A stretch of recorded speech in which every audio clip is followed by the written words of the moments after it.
Hello everyone, welcome back to our channel. This is a very simple recipe that I've come up with. This is chana masala, or we also call it chole, and we call it Kabuli chana in Bengali. So I was just thinking of sharing this with you all. I hope you all like it. So I have taken 2 medium-sized onions and I have sliced them. I have also taken 10 to 12 pieces of garlic, and then ginger, which is a must. It adds to the taste. And then I will be blending them together with 2 teaspoons of cumin powder, 1 teaspoon of chili powder, which is a lot for me and my son, 1 teaspoon of salt, and a bit of water. So the paste is ready, and next I have chopped 2 medium-sized tomatoes and I have blended them into a fine paste. I did not add water to it. These are soaked chanas. I have soaked them overnight for around 12 hours, and now it's soft enough and all ready for cooking. So I've heated the karai and added a generous amount of mustard oil. As the oil is hot enough, I temper the oil with bay leaves, cinnamon sticks, a teaspoon of jeera, and a teaspoon of salt is to be added. After this, I add the blended paste and I give it a quick mix, and I mix it at high flame. And before I forget, I add a teaspoon of turmeric powder to it and then again mix it well. This will give a nice color to the paste. I keep mixing it at high flame and wait for it to separate from the karai. Gradually you will see that the paste is separating and it's no longer sticking to the karai. See here?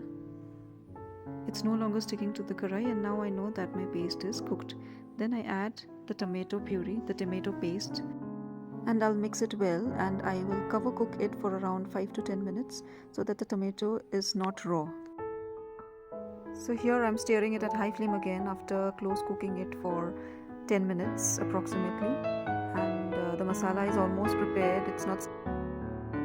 At this point of time, I'll be adding the chickpeas to the masalas and fry it for around 5 minutes along with the masalas and coat it well.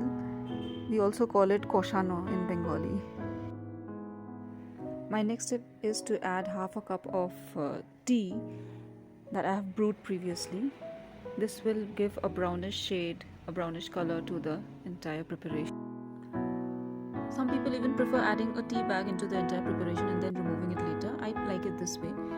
And then I add the entire masala along with the chickpea into a cooker, and then I will give it a whistle all together.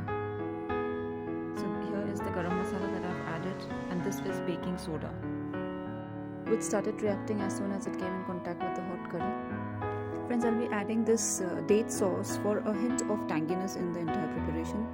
People also prefer adding chaat masala. I don't have chaat masala at present, so I will be adding this date sauce and a bit more of salt and give it a good mix, and then close the lid. And this is how I close the lid. I add a bit of refined oil and I close it because I don't want the whistles to turn messy. Sometimes the whistles of the cooker turns out so messy that it spoils the look of the entire gas stove, and I hate it. So look here, the whistles are on and it's not at all messy. I've given around 8 whistles and my chole masala is all set.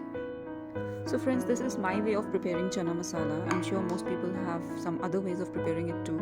Some people prefer boiling the chickpeas separately and then adding it onto the karai. I love it this way, and I need it a bit more tender because of my little one. Adding a bit of baking soda actually does wonders to the entire preparation. It looks intact, but it is soft and tender. So friends, please share your feedback in the comment section below. Do like my video and also subscribe to my channel for more. Thank you so much for watching.